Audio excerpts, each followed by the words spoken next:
সন্তান মায়ের জরায়ুতে আসার পূর্বে সে ছিল পিতার শুক্রকীট আর মায়ের ডিম্বাণু, অর্থাৎ স্পার্মটোজন এবং ওভাম, এই দুটি জিনিসের মধ্যে সে বিভক্ত ছিল। মায়ের বক্ষপিঞ্জর এবং পিতার পৃষ্ঠদেশ থেকে সবেগে নির্গত এক ফোঁটা পানি দিয়ে আমি আল্লাহ পাক তোমাকে সৃষ্টি করেছি। কোরআনে কারীম বলছে, হাল আতা আলাল ইনসানি হিনুম মিনাদ দাহরি লাম ইয়াকুন শাইআম মাযকুরা। মানুষের জীবনে কি এমন এক সময় এসেছিল না যখন সে উল্লেখযোগ্য বিষয় বস্তু হিসাবে পরিগণিত ছিল না? তোমার নাম ছিল না, পরিচয় ছিল না, কিছুই ছিল না, দুনিয়ার কেউ তোমাকে জানতো না, শুনতো না। আমি আল্লাহ পাক তোমাকে সৃষ্টি করেছি। তুমি কোত্থেকে এলে? কোরআনে কারীম থেকে তা জেনে নাও। আল্লাহ রাব্বুল আলামিন বলেন, ইন্না খালাকনাকুম মিন তুরাবিন সুম্মা মিন নুতফাতিন সুম্মা মিন আলাকাতিন সুম্মা মিন মুদগা। আমি রব্বুল আলামিন তোমাকে সৃষ্টি করেছি, মাটির উপাদান দিয়ে তৈরি করলাম। মা বাপের, পুরুষের স্পার্মটোজন আর মহিলাদের ওভাম দুটোতে মিলে মায়ের গর্ভের ভিতরে নাপাক পানি ফোঁটাকে জমাট রক্তে পরিণত করে দিলাম। এই জমাট রক্তকে গোশত বানালাম, কচি কচি হাড় দিয়ে একটা বডি, একটা স্ট্রাকচার তৈরি করলাম। তারপরে ফাকাসাউনাল ইযামা লাহমা, গোশত দিয়ে, রক দিয়ে, চামড়া দিয়ে সুন্দর করে ছাউনি দিয়া মায়ের গর্ভের ভিতরে আমি আল্লাহ রব্বুল আলামিন তোমাকে বানাইছি। মায়ের পেটের ভিতরে ফি কারারিম মাকিন, একটি সুরক্ষিত জায়গায় তোমাকে আমি রেখে দিলাম, যেখানে কোনো রোগ, কোনো জার্ম যেখানে পৌঁছতে পারবে না, কোনো অসুবিধা হবে না। এমন একটা জায়গায়, এমন একটা ইন্টেনসিভ কেয়ার ইউনিটের ভিতরে রেখেছি। সুবহানাল্লাহ ওয়া বিহামদিহি। একটা ইন্টেনসিভ কেয়ার ইউনিট, যেখানে কোন রকমের কোন জার্ম প্রবেশ করে বা করবার কোনো ক্ষমতা নাই কারো। এমন একটা যে একটা প্যাকেট, সুন্দর একটা প্যাকেট, একটা কভারের মধ্যে তোমাকে তৈরি করা হলো মায়ের পেটের মধ্যে। তারপরে আজকে তুমি কুফরি করতেছ, আজকে আমাকে অস্বীকার করছো। ওই গর্ভের ভেতরে আমি ইচ্ছে করলে রক্তের পিণ্ডের আকারে মায়ের গর্ভ থেকে আবর্ষণ করে দিতে পারতাম, দুনিয়ার মুখ দেখতে পারতে না। মায়ের পেটের ভেতর থেকে মরা সন্তান হিসাবে বের করে দিতে পারতাম, বিকলাঙ্গ করে বের করে দিতে পারতাম, পঙ্গু করে বের করতে পারতাম। পারতেন না? আল্লাহ রাব্বুল আলামিন বলেন, কেমনে বানালাম? খালাকাল ইনসান, মানুষ আমি সৃষ্টি করেছি মায়ের পেটের ভিতরে বসে। যখন ক্ষুধার উদ্রেক হলো, রুহু যখন এসে গেল, ক্ষুধা লাগলো, খাবারের প্রয়োজন হলো, আমি কেমনে খাওয়ালাম? দুনিয়ার কোন মা বাপ, কোন নেতা, কোন ডাক্তার, কোন চিকিৎসা বিজ্ঞানী মায়ের পেটের সন্তানের খাবার সরবরাহ করতে পারে না। আল্লাহ পাক বলেন, তুমি কি খাবে? ব্যবস্থা আমি করেছি। মায়ের মাসিক অসুখকে বন্ধ করে দিয়ে মায়ের নাভির সঙ্গে তোমার নাভির সাথে তার লাগাইয়া দিয়েছি, আর ওই তারের মাধ্যমে রক্ত বের করে দিয়া মায়ের রক্ত দিয়ে তিল তিল করে তোমারে বড় করেছি। রক্তটা মুখে লাগাই নাই, মুখে লাগলে পরে নাপাক রক্ত, মুখটা নাপাক হয়ে যাবে। নাভির ভিতর দিয়ে পাস করে দিলাম, মুখটাকে পবিত্র রেখে দিলাম, যাতে করে দুনিয়ায় আসার পর আমার পবিত্র বানানো মুখখানা দিয়া এই দুনিয়ায় বসে তোমার আল্লাহর পবিত্র নামের জিকির করতে পারো। এমন সুন্দর করে মায়ের পিঠের ভিতরে তৈরি করলাম, হাত দিলাম, পা দিলাম, সুন্দর করে বানালাম, এমন নিখুঁত করে বানালাম, তাকায়া দেখো নিজের দিকে, সুন্দর করে বানালাম। এরপরে কি করলাম? সুম্মা নুখরিজুকুম তিফলা, বাচ্চার আকারে মায়ের পেট থেকে আস্তে করে বের করে নিয়ে আসলাম। সুবহানাল্লাহ ওয়া বিহামদিহি। আস্তে করে মায়ের পেট থেকে নিয়ে এসেছি পৃথিবীর বুকে। পৃথিবীতে যখন আসলে তখন তোমার অবস্থাটা কি ছিল? ক্ষুধার যন্ত্রণায় যদি মরেও যেতে, কান্দা ছাড়া ভাষা নাই। ভাষা আছে? কোন হুঁশ ছিল আমাদের? কোন জ্ঞান ছিল?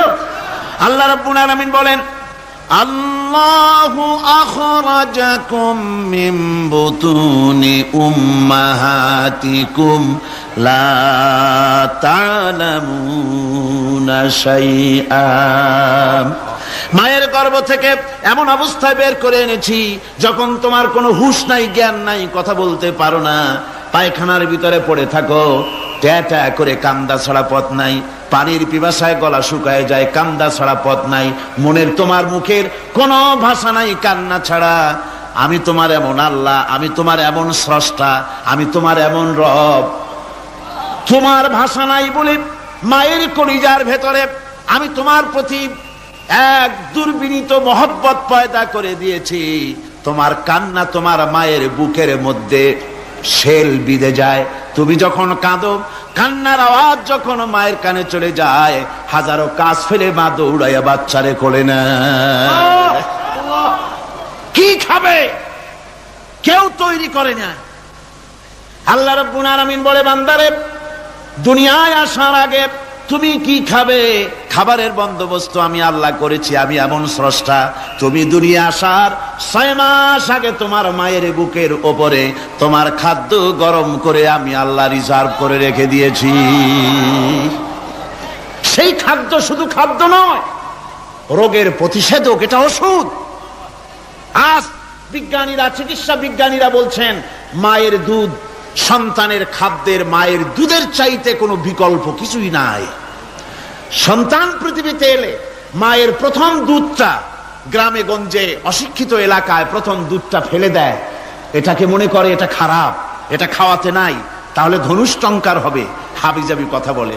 আল্লাহ দুধ বানাইছে বাচ্চার ধনুষ্টঙ্কার হওয়ার জন্য। মায়ের ওই প্রথম দুধটা হচ্ছে সন্তানের জন্য সমস্ত রোগের প্রতিষেধক। সে ছিল পেটের ভিতরে একটা কাভারের মধ্যে, ওখানে কোনো জার্ম ছিল না, কোনো রোগ জীবাণু ছিল না। ও পৃথিবীতে এসেছে যেখানে অক্সিজেনের ভেতরে জার্ম রয়েছে, বাতাসের ভিতরে জার্ম রয়েছে, যার পরিবেশটা খারাপ হয়ে আছে। মানুষের শ্বাস প্রশ্বাসে, নিঃশ্বাসে হাজারো রোগ জীবাণু ঘুরছে। এই রকমের একটা পৃথিবীতে এসেছে।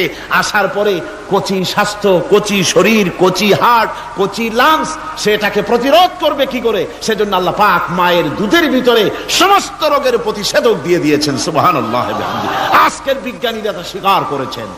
অনেক মা তার সন্তানকে দুধ দেন না নিজের শরীর স্বাস্থ্য ভালো রাখার চিন্তা করে, বাচ্চাকে দুধ খাওয়ান না।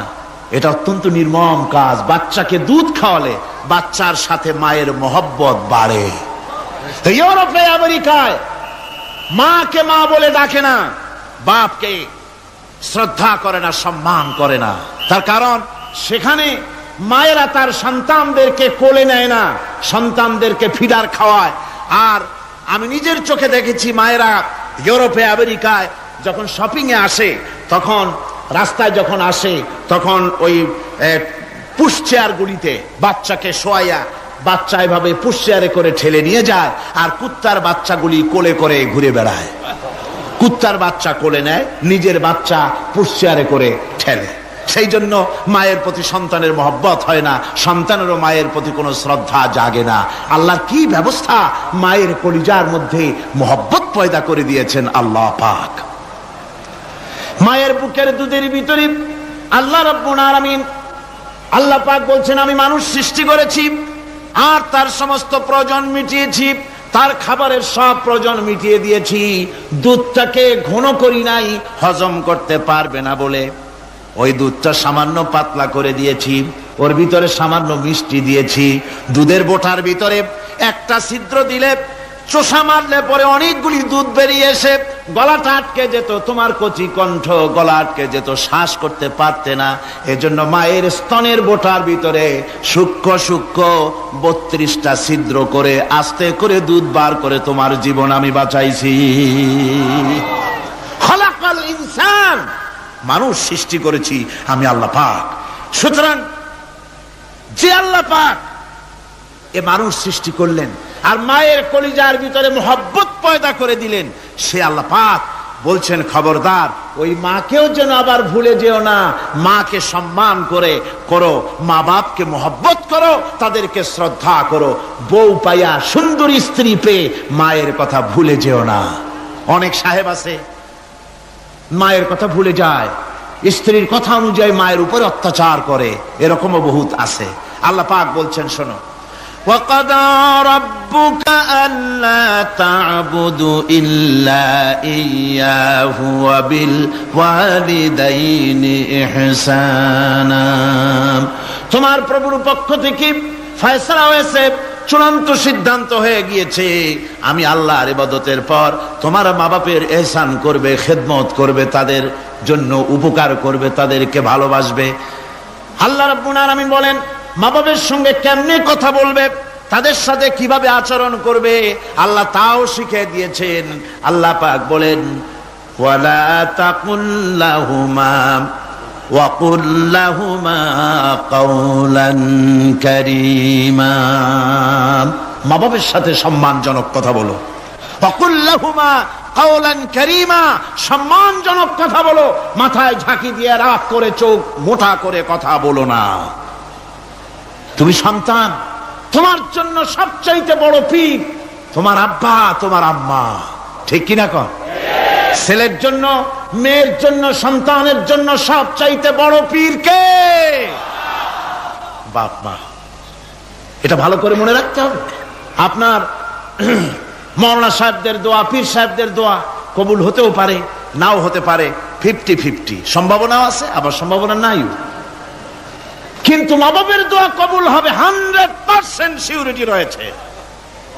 রাসূলুল্লাহ বলেছেন 3 জনের দোয়া কবুল হবে, মুস্তাজাবুদ দাওয়াত। কয়জনের দোয়া কবুল হবে? আল্লাহ রাব্বুল আলামিনের হাবিব বলেন 3 জনের দোয়া কবুল হবে আল্লাহর দরবারে। তার মধ্যে একজন হলেন মাজলুম ব্যক্তি, যে ব্যক্তি অত্যাচারিত, যে ব্যক্তি মুসাফির, প্রবাসী, তার দোয়া কবুল হবে। আর মা বাপ যদি সন্তানের জন্য দোয়া করে, ওই দোয়া আল্লাহ রাব্বুল আলামিনের দরবারে মঞ্জুর হয়ে যায়। আল্লাহ রাব্বুল আলামিন মা বাপ সম্পর্কে বলেন, মা বাবের জন্য আমার কাছে দোয়া করবি বান্দারা, আমার কাছে দোয়া করবি। দোয়াটা আল্লাহ পাক শিখাচ্ছেন, রব্বিরহামহুমা কামা রব্বায়ানি সগীরা। পড়েন সবাই, রব্বিরহামহুমা কামা রব্বায়ানি সগীরা। একটু জিকির করেন, লা ইলাহা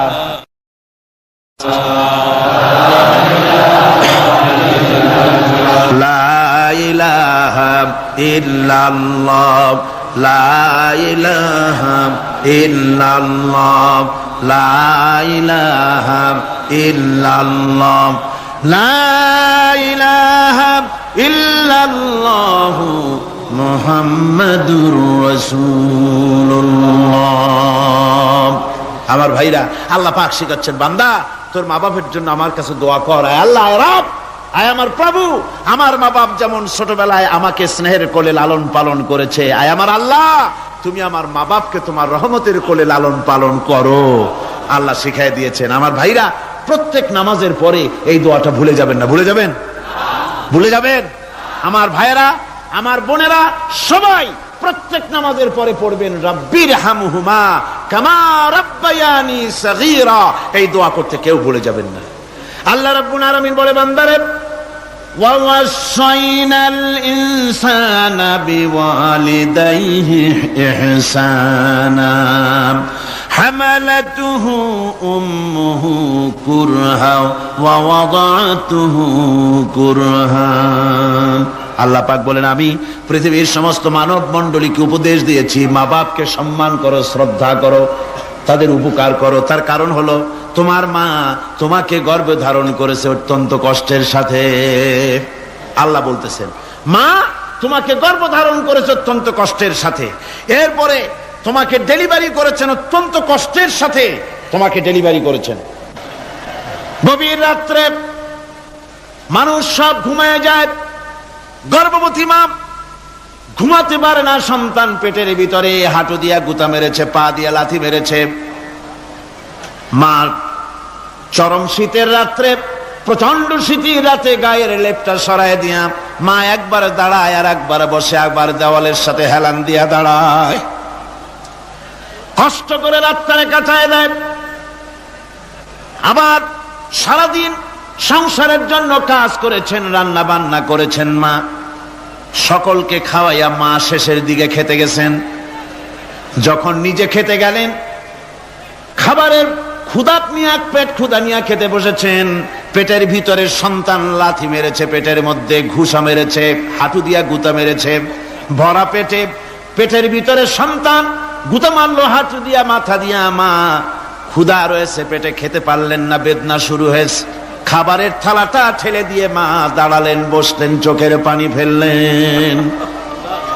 এভাবে করে মা একটা দুইটা দিন নয়, 10টি মাস পর্যন্ত সন্তানটাকে পেটের মধ্যে নিয়ে, একটা জীবিত মানুষ আর একটা জীবিত সন্তান পেটের মধ্যে নিয়ে নড়াচড়া করছেন, চলাফেরা করছেন।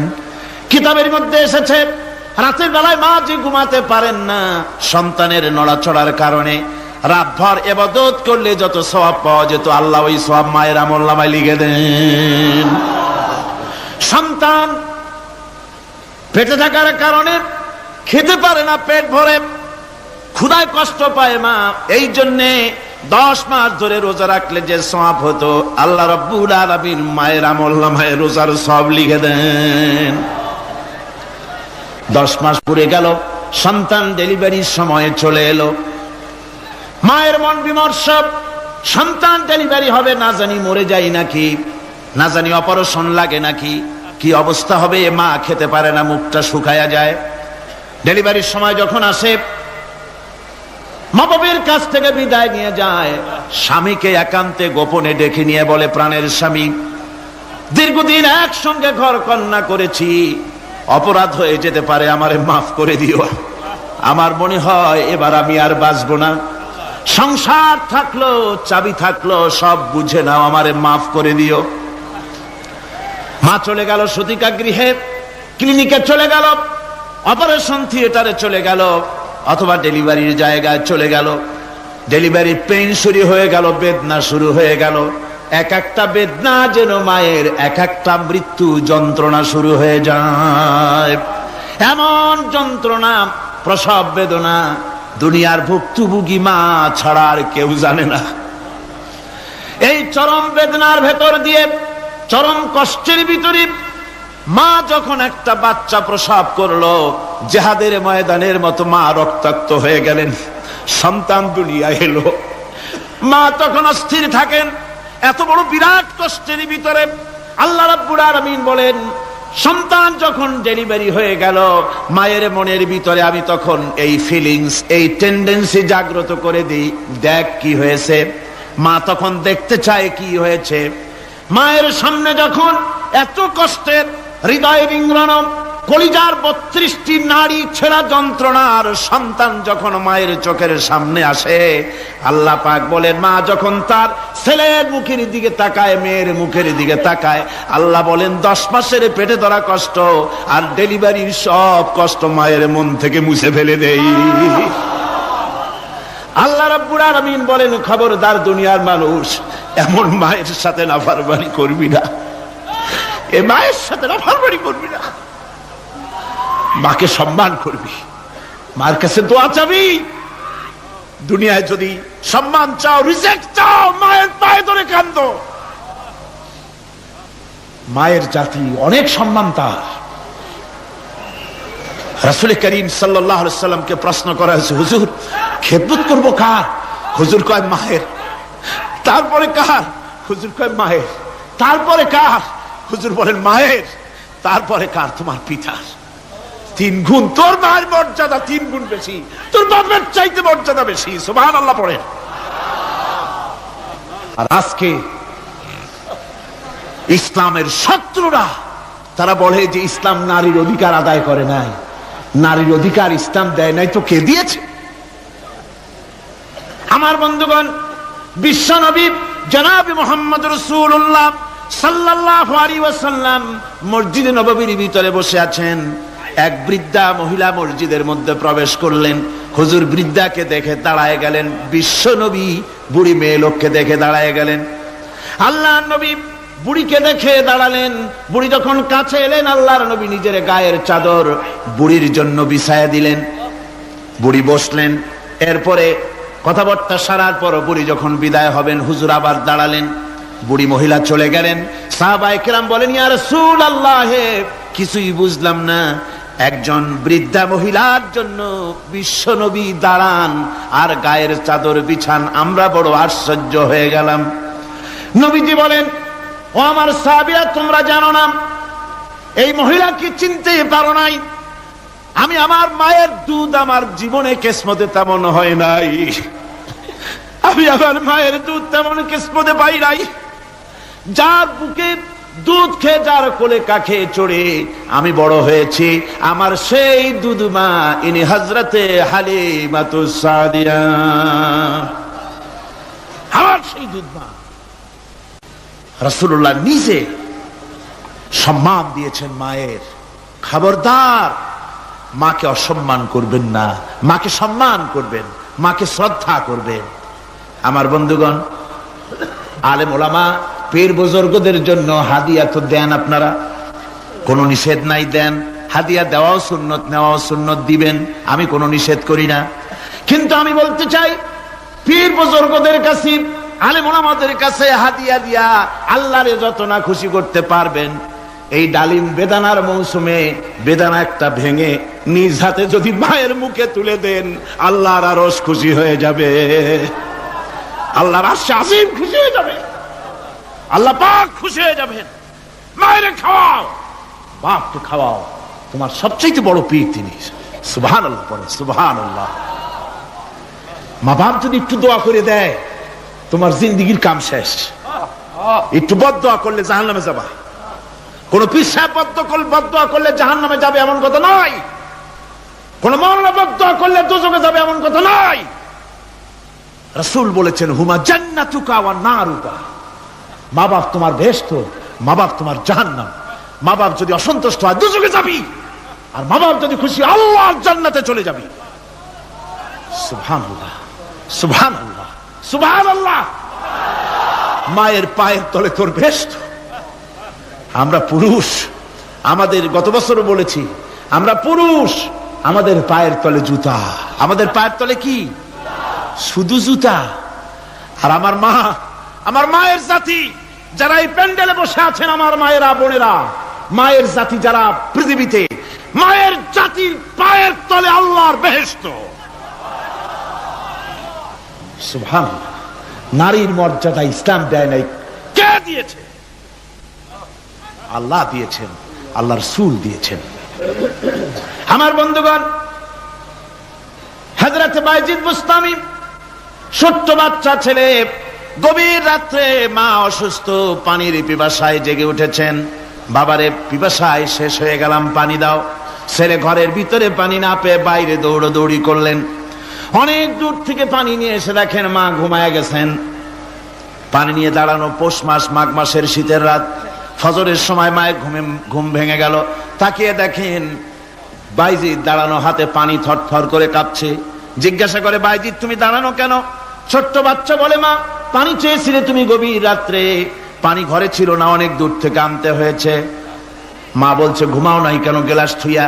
বাচ্চা বলে, ঘুমাই নাই, তুমি যদি আবার পানি চাও, সময় মতো যদি দিতে না পারি, মা তোমার কষ্ট হবে, এই জন্য ফজর পর্যন্ত আমি দাঁড়ায় আছি, কখন তুমি পানি চাও। মা হাতের থেকে পানি নিয়ে পান করলেন। বাইজিদকে বিছানার উপরে আরাম করে কম্বল দিয়ে ঘুম পড়াইয়া দিলেন। হযরত বাইজিদের মা উযু করে ফজরের নামাজ পড়ে সিজদায় চলে গেলেন। চিৎকার মেরে কেঁদে বলেন, আমার রব, আমার আল্লাহ, আমি আমার বাইজিদের মা, আমি মা হয়ে বাইজিদের জন্য দোয়া করি। বাইজিদ আমার জন্য আজকে যা করেছে, আমি মা, আমার কলিজা ঠান্ডা হয়ে গেছে। হায় আল্লাহ, আমি বাইজিদের জন্য দোয়া করি, তুমি তাকে সুলতানুল আরিফিন বানাইয়া দিও। মঞ্জুর হয়ে গেল আল্লাহ পাকের কাছে দোয়া। আমার ভাইরা, আল্লাহ পাক বলছেন, খবরদার, আমার ইবাদতের পরে মা বাপ, আল্লাহর ইবাদতের পরে কারা? মা বাপ। মা বাপকে সম্মান করো, শ্রদ্ধা করো, মোহাব্বত করো, কিসমত খুলে যাবে, কিসমত খুলে যাবে। মা বাপকে সম্মান করো। হযরত আবু হুরায়রা রাদিয়াল্লাহু তাআলা আনহু রাসূলের সামনে এসে কাঁদতেছেন। হুজুর বলছেন, আবু হুরায়রা কাঁদো কেন? কাঁদো কেন? রাতের বেলা কাঁদো কেন? হযরত আবু হুরায়রা বলছেন, হুজুর আমাকে মা মেরেছেন। হুজুর বলছেন, মা মারলো কেন? কোন অপরাধ করেছো? কোন গোস্তাখি করেছো? আবু হুরায়রা বলছেন, না হুজুর, কোন গোস্তাখি করি নাই, তবে মারলো কেন? হযরত আবু হুরায়রা বলছেন, হুজুর আমি আপনার দরবার থেকে ফিরতে রাত হয়ে গিয়েছিল। মা জিজ্ঞেস করলেন, আবু হুরায়রা এত রাত্রে কোথায় ছিলি? বললাম, আমি ছিলাম যে কদম চুমতে পারলে দুনিয়া ধন্য হয়, সেই দরবারে নববীর কদম মোবারক থেকে আসতে আমার দেরি হয়েছে। আমার মা মুশরিকা, আপনার নাম শুনে তার গায়ে আগুন জ্বলে উঠলো, আমাকে ধরে মারা আরম্ভ করলো। বলল, হয় আমার বাড়ি ছাড়বি আর না হয় মুহাম্মদ সাল্লাল্লাহু আলাইহি ওয়াসাল্লামের দরবার ছাড়বি। আমি বললাম, আমার মা, তুমি বুড়ি মানুষ, তোমার গায়ে যত শক্তি আছে সমস্ত শক্তি দিয়ে আমারে পিটাও, আমারে মারো। মারতে মারতে আমাকে বাড়ি থেকে তুমি বের করে দাও। তোমার বাড়ি শুদ্ধ, তাম দুনিয়া ছেড়ে দিতে পারি, আল্লাহর নবীর কদম মোবারক ছেড়ে দিতে পারি না। হুজুর আমার মা আমাকে গলা ধাক্কা দিয়ে বের করে দিয়েছেন। হুজুর বলছেন, আবু হুরায়রা তোমার মা তোমাকে মেরেছে, তুমি আমার কাছে নালিশ করছো? আমার তো এখানে ইন্টারফেয়ার করার কিছুই নেই। সুবহানাল্লাহ, সুবহানাল্লাহ। মা তোমাকে মেরেছে, এখানে আমার করার কিচ্ছু নাই। বিশ্ব নবী বলছেন, এত বড় পাওয়ারফুল নবী, লেজিসলেটিভ পাওয়ার, সারে আল্লাহ তাকে বানিয়েছেন শরীয়ত প্রণেতা। কোরআন শরীফ, কোরআন শরীফে শুধু হালাল ও হারামের, হালাল এবং হারামের, বৈধ এবং অবৈধের সীমারেখা শুধু কোরআনই ঠিক করেন, রাসূলের জন্য আল্লাহ ছেড়ে দিয়েছেন। আল্লাহ রাসূলও হারাম, হালাল এবং হারামের বৈধ, বৈধতা অবৈধতার সীমারেখা নির্ধারণ করেছেন। এত বড় ক্ষমতা তার, এত বড় পাওয়ারফুল বিশ্বনবী, তিনি বলছেন মা মেরেছে, আমার করার কিছু নাই। চিন্তা করেন কত বড় কথা, এ কথার লোড কত। হযরত আবু হুরায়রা বলেন, ইয়া রাসূলুল্লাহ, মা মাকে মেরেছেন, আমি আল্লাহর নবীর কাছে মায়ের বিরুদ্ধে নালিশ করতে আসি নাই। বললেন, কেন এসেছো? হযরত আবু হুরায়রা বলেন, হুজুর এসেছি একটা কারণে, আমি জানি আল্লাহ নবী যদি আল্লাহর দরবারে হাত উঠায়া কোনো জিনিস বলে, আল্লাহ রাব্বুল আলামিন সঙ্গে সঙ্গে মঞ্জুর করে নেন। হুজুর আমি এসেছি, মেহেরবানি করে দোয়া করুন আমার মাকে যেন আল্লাহ হেদায়েত নসিব করে দেন। আল্লাহ নবী হাত উঁচু করে বললেন, আল্লাহুম্মা হিদি উম্মা আবি হুরায়রা, আয় আল্লাহ আমি দোয়া করি আবু হুরায়রার মাকে তুমি হেদায়েত নসিব করে দাও। রাসূলুল্লাহ দোয়া করছেন আর আবু হুরায়রা সমানে দৌড়াচ্ছেন। তিনি দৌড়াচ্ছেন, পিছন থেকে কয়েকজনে আবু হুরায়রার জামা টেনে ধরেছে, দৌড়ো। তাদের জানা আবু হুরায়রা খুব ভদ্রলোক মানুষ, কোন ঝড় ঝামেলার মধ্যে থাকে না, রাগ শাক করে না, চিৎকার মারে না, দৌড় মারে না, এত ভদ্র শরীর, দৌড়ায় কেন? না জানি কোন বিপদ বুঝি ঘটে গেছে। পিছন থেকে জামা টেনে ধরে বলে, দৌড়াও কেন? হযরত আবু হুরায়রা জামা সাহাবীর হাত থেকে ছিনায় নিয়ে বলেন, জামা ছেড়ে দাও, আমাকে দৌড়াতে দাও। আমি দৌড়াইয়া বাড়ি যে দেখতে চাই, আমি দৌড়াইয়া আগে আমার বাড়ি পৌঁছতে পারলাম না, আমি যাওয়ার আগে আমার আল্লাহর নবীর দোয়া আমার বাড়ি পৌঁছে গেছে, আমি এইটা দেখতে চাই। হযরত আবু হুরায়রা বাড়িতে গিয়ে দরজা নক করলেন, ভেতর থেকে আওয়াজ এলো, কে? হযরত আবু হুরায়রা বলেন, মা আমি তোমার আবু হুরায়রা ফিরে এসেছি। মা বলছেন, বাবা অপেক্ষা করো, দরজা খুলতেছি। হযরত আবু হুরায়রা বলেন, মায়ের গলার আওয়াজের ভিতরে শিরকিয়াতের কর্কশতা পেলাম না, মায়ের গলার আওয়াজের ভিতরে তাওহীদের গন্ধ পেলাম। আমার মনে হলো নবীজির নিক্ষিপ্ত তীর তার নিশানায় পৌঁছে গেছে। কিছুক্ষণ পর মা আমার বেরিয়ে এলেন, মাথা থেকে চুলের থেকে বুড়ি মানুষ, সাদা চুলের ভিতর থেকে পানি পড়তেছে। মা বলল, বাবারে তোমারে মারার পর আমি বড় অনুতপ্ত হয়েছি, অনুশোচনা করেছি, আমি গোসল করেছি, মনে মনে ভাবলাম আমার ছেলে তো কোনো খারাপ জায়গায় যায় নাই, কেন তারে মারলাম, আমি বড় লজ্জায় পড়েছি তোমারে মেরে। ও আমার আবু হুরায়রা, আমি গোসল করেছি, পবিত্র হয়ে গেছি, জলদি করে আমাকে নিয়ে চলো বিশ্ব নবী জনাবে মুহাম্মদুর রাসূলুল্লাহর দরবারে।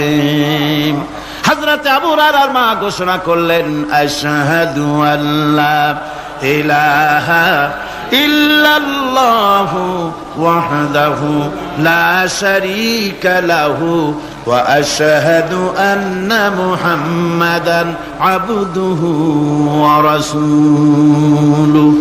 আমার ভাইরা, মা বাপ সবচেয়ে সম্মানের জিনিস। আল্লাহর ইবাদতের পরই মা বাপের খেদমত করতে হবে। আল্লাহ পাক বলছেন, বান্দারে দেখ, মায়ের পেট থেকে আনলাম, মায়ের বুকের মধ্যে মহব্বত পয়দা করলাম, এত মহব্বত দিলাম তোর উপরে, যে কোনো বিদেশে যান, যেখানে যান, বাড়িতে ফিরলে পরে সকলে ছেলে মেয়ে ভাই বোন সবাই দেখবে সুটকেসে আমার জন্য আনছে কি, সবাই চিন্তা করবে আমার জন্য কি এনেছে। একমাত্র মা সন্তানের মুখের দিকে তাকাবে কখন খাইছে সে। সুবহানাল্লাহ, সুবহানাল্লাহ, আমার বাসার মুখখানা শুকনা, তুই বুঝি আজকে কিছু খাইস নাই। বিদেশে যেসব সন্তান থাকে, মা কাটা কবুতরের মতো ছটফট করে। আমার ছোটবেলার কথা আমি দেখেছি সরসিলা মাদ্রাসা পড়তাম, আব্বা টাকা দিতেন মাদ্রাসায় যাওয়ার সময়, আবার মা আবার মুরগির ডিম বিক্রি করা, বিভিন্ন জিনিস বিক্রি করা বা বাজার করা পয়সা, উদ্বৃত্ত কিছু পয়সা আব্বার অজান্তে আমার হাতের মুঠার মধ্যে দিয়ে দিতেন। যখন মাদ্রাসার দিকে রওনা হয়েছি, পর্দার আড়াল থেকে দরজা থেকে দেখতাম, যতক্ষণ তাকায় দেখতেছি চোখ থেকে পানি দরদর করে পড়তেছে। সুবহানাল্লাহ, মা কি জিনিস! আল্লাহ আল্লাহ আল্লাহ। বিদেশে যদি কারো সন্তান মারা যায়, সবার জানার আগে কবি বলতেছেন, বিদেশে বিরাজ্য যার পুত্র মারা যায়, পশু পক্ষী না জানিতে আগে জানে মায়। মায়ের কলিজার তারে টান লেগে যায়, মা বুঝতে পারে আমার সন্তানটা নাই। আহারে মা! আমার বন্ধুগণ, মা যার বেঁচে আছে বেয়াদবি করেছেন, পাও ধরে মাপ নিয়ে নেবেন, পাও ধরে মাপ নিয়ে নেবেন। মা তো পাও ধরে দেখবেন মাফ করে দিবে। সুবহানাল্লাহ, সুবহানাল্লাহ, কত দরদ তার বুকের মধ্যে। আর মা বাপকে সম্মান করবে। যাক, এই বিষয়ের উপরে আমি আর যেতে চাই না, শুধু আমি আপনাদের বললাম, এই বিশাল জনতাকে বললাম, সবচাইতে বড় পীর আপনার জন্য আপনার মা বাপ। সবচাইতে বড় পীর কে? মা বাপ। সন্তুষ্ট করেন, রুজিতে অভাব ঘটবে না, কোন মাজারে গিয়ে সেজদা দেওয়া লাগবে না, আল্লাহর কসম, মাজারে যাই চাওয়া লাগবে না। মা বাপকে খেদমত করেন, মা বাপকে খুশি করেন, মা বাপকে খাওয়ান, হাদিয়া দেন, মা বাপ খুশি, রুজিতে বরকত হবে, ব্যবসায় বরকত হবে, ঋণগ্রস্ত থাকবেন না, সম্মান আল্লাহ বাড়ায় দিবেন। সুবহানাল্লাহ বিহামদিহি।